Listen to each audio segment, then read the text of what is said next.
এত দামি সাইকেল নিয়েছিস আর অত্যাচার করে বেড়াচ্ছিস না? হ্যাঁ দিদি, আমি তো ভালো করে সাইকেল চালাচ্ছি। আরে এমনি তোর সাথে ইয়ার্কি করলাম, সাইকেল তো চালানোর জন্যই নিয়েছিস। হ্যাঁ দিদি, আমি দুটো ভালো ভালো খেলা শিখেছি, দেখবে তুমি।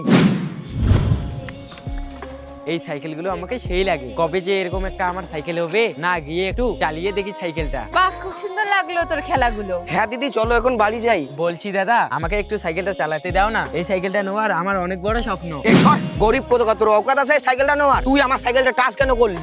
ভাই, গরিবদের প্রশ্রয় দিতে নেই, নিজের পয়সায় তো সাইকেল নিতে পারে না, মানুষের সাইকেল চালাতে আসে। ঠিক বলেছো দিদি, তুমি আজকে থেকে আমাদের সামনে আসবি না, চলো দিদি। আরে বাবু কোথায়? আরে কি হয়েছে তোর? সারাদিন শুধু ঘুরে থাকিস না, আয় ভাত খাবি আয়। বাবা, আমাকে একটা সাইকেল নিয়ে দাও না বাবা, সাইকেলের জন্য আজকে আমাকে অনেক অপমান করেছে। ঠিক আছে, আমি তোকে সাইকেল নিয়ে দেবো। রাজেশ, তোর বাবা তোকে নতুন সাইকেল নিয়ে দিতে পারে না, এটা কিন্তু পুরনো সাইকেল, আর সাইকেল নিয়ে কাউকে কোনোদিন অপমান করিস না।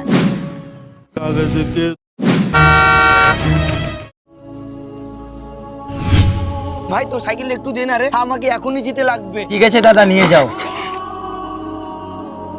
ভাই তোর সাইকেলটা না দিলে আমার দিদিকে যে। থাক, দিদি ভালো আছে তো? আমরা গরিব হতে পারি কিন্তু মানুষকে ঠিকই সাহায্য করি। সেদিনকার কথা মনে আছে তো? গরিব ধনী একের সাথে মিলেমিশে চলতে হয়। চুপ কর ভাই, আমার খুবই বড় ভুল হয়ে গেছে, আর আমি এরকম কারোর সাথে ব্যবহার করবো না। ঠিক আছে।